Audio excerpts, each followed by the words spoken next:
সূরা আল মুজাম্মিল মক্কায় অবতীর্ণ, আয়াত 20, রুকু 2। বিসমিল্লাহির রহমানির রহিম।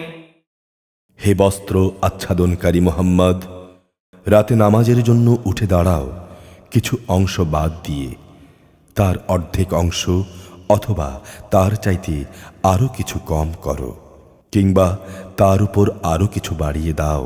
তুমি কোরআন তেলাওয়াত করো থেমে থেমে।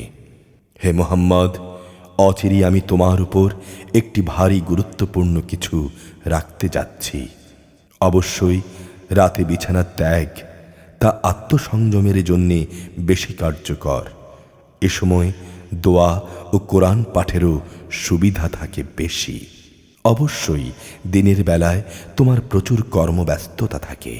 তুমি তোমার মালিকের নাম স্মরণ করো এবং একনিষ্ঠভাবে তাঁর দিকেই মনোনিবেশ করো।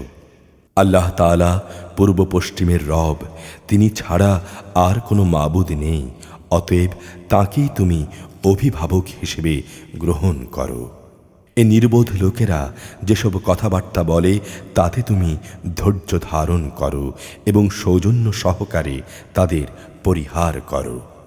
মিথ্যা সাব্যস্তকারী ও সম্পদের অধিকারীদের সাথে ফয়সালার ব্যাপারটা তুমি আমাকে ছেড়ে দাও এবং কিছুদিনের জন্যে তুমি তাদের অবকাশ দিয়ে রাখো।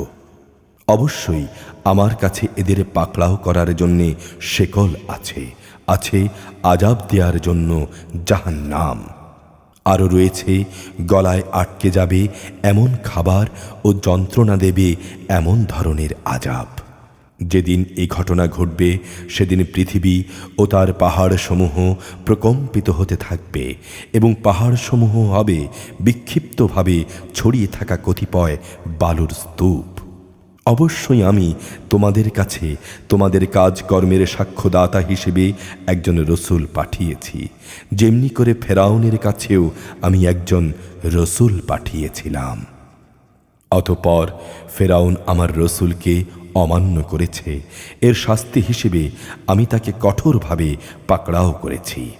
তোমরা যদি আজ সেদিনকে অস্বীকার করো তাহলে আযাব থেকে কিভাবে তোমরা বাঁচতে পারবে? অথচ অবস্থার ভয়াবহতা সেদিন কিশোর বালকদেরও বৃদ্ধ বানিয়ে দেবে। যেদিনই তার সাথে আসমান ফেটে ফেটে পড়বে, এ হচ্ছে আল্লাহর প্রতিশ্রুতি, আর তা সংঘটিত হবেই। এ হচ্ছে একটি উপদেশ মাত্র। কোনো ব্যক্তি চাইলে এর মাধ্যমে নিজের মালিকের দিকে যাওয়ার একটা রাস্তা ধরতে পারে। হে নবী, অবশ্যই তোমার মালিক এ কথা জানেন যে তুমি এবং তোমার সাথে তোমার সাথীদের একদল ইবাদতের জন্যে কখনো রাতের 2/3, কখনো অর্ধেক অংশ, আবার কখনো 1/3 দাঁড়িয়ে থাকো। মূলত রাত দিনের এ হিসাব তো আল্লাহ তাআলাই ঠিক করে রাখেন। তিনি এও জানেন তোমরা কখনো এর সঠিক হিসাব করতে সক্ষম হবে না। তাই তিনি এ ব্যাপারে তোমাদের উপর ক্ষমাপরায়ণ হয়েছেন। অতএব এখান থেকে কোরআনের যে পরিমাণ অংশ তেলাওয়াত করা তোমাদের জন্য সহজ, ততটুকুই তোমরা তেলাওয়াত করো। আল্লাহ তাআলা তোমাদের অবস্থা জানেন। তোমাদের ভেতর কেউ অসুস্থ হয়ে পড়তে পারে, আবার পরবর্তী কেউ আল্লাহর অনুগ্রহ জীবিকা সন্ধানের উদ্দেশ্যে সফরে বের হতে পারে। আবার একদল লোক আল্লাহর পথে যুদ্ধে নিয়োজিত হবে। এ পরিপ্রেক্ষিতে তা থেকে যেটুকু অংশ পড়া তোমাদের জন্য সহজ, ততটুকুই তোমরা পড়ো। তোমরা নামাজ প্রতিষ্ঠা করো, যাকাত আদায় করো এবং আল্লাহকে উত্তম ঋণ দিতে থাকো। মনে রাখবে, যা কিছু ভালো ও উত্তম কাজ তোমরা আগে ভাগেই নিজেদের জন্য আল্লাহর কাছে পাঠিয়ে রাখবে, তাই তোমরা তার কাছে সংরক্ষিত দেখতে পাবে। পুরস্কারও এর বর্ধিত পরিমাণ হিসেবে তা হবে অতি উত্তম।